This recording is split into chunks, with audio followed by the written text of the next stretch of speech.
हिमाचल प्रदेश के बजट सत्र को लेकर इस बात का अंदाजा लगाया जा सकता है कि यह सत्र बहुत हंगामेदार रहने वाला है। राज्यपाल के अभिभाषण पर हिमाचल के नेता प्रतिपक्ष जयराम ठाकुर का भी बयान आया। उन्होंने कहा कि अभिभाषण में कोई सच्चाई नहीं है। 1.5 घंटे के भाषण में सत्ता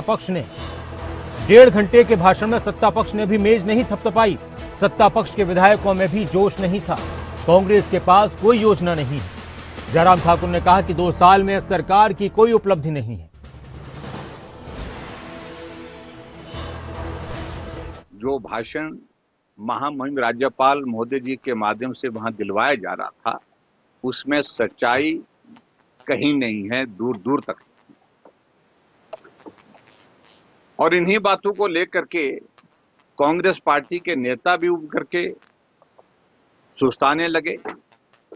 और उसके साथ साथ में मैं ये जरूर कहना चाहूंगा कि उपलब्धि अगर होती तो शायद मुझे लगता है कि तालियां भी बजते, मेज भी थपथपाए जाते और उत्सुकता के साथ लोग सब सुनते भी। जो विधायक थे, मंत्री थे, कोई इनिशिएटिव नहीं, कोई विजन नहीं। और 2 वर्ष का कार्यकाल बहुत ज्यादा होता है जो बीत गया है। और आने वाले समय में अब मुझे लगता है कि और अब इस सारी चीज की गुंजाइश नहीं, अब सोचने की गुंजाइश नहीं है, काम करने की क्षमता नहीं है, काम करने की अब सोच नहीं। और वर्तमान सरकार का सिर्फ एकमात्र लक्ष्य है कि किसी तरह से 5 साल का कार्यकाल हमारा पूरा हो जाए सत्ता में। इसी बात का आनंद लेकर के वो जो है वो अपनी सत्ता के इसमें जो है मदहोश हैं।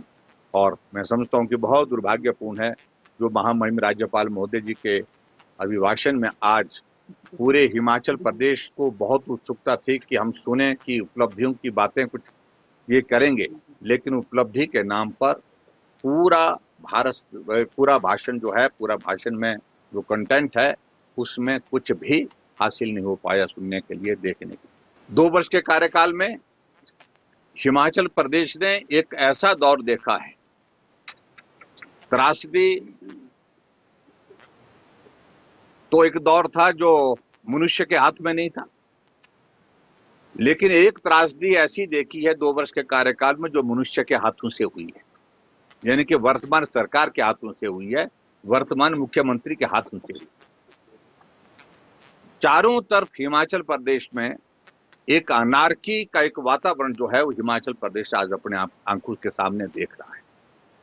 1865 संस्थान हिमाचल प्रदेश में खुले हुए चले हुए संस्थान, बजटीय संस्थान जो है बंद कर दिए। अभी भी आर्थिक संकट का रोना रोते रोते कह रहे हैं कि कुछ और संस्थान बंद होंगे।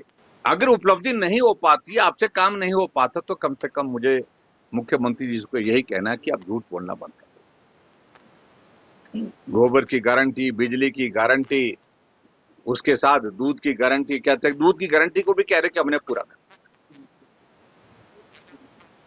और जो कहा था कि हम नौजवानों के लिए, पर्टिकुलरली हिमाचल प्रदेश के नौजवानों के संदर्भ में बहुत ज्यादा कहा गया था कि एक कम कॉर्पोरेट फंड जो है वो, एक कॉर्पोरेट फंड जो है हम तय करेंगे, उसके तहत जो है वो स्वरोजगार के माध्यम हम हिमाचल प्रदेश के नौजवानों को देंगे। लेकिन बताएं तो सही, कितने नौजवानों को आपने स्वरोजगार के माध्यम से जो है वो पैसा दिया?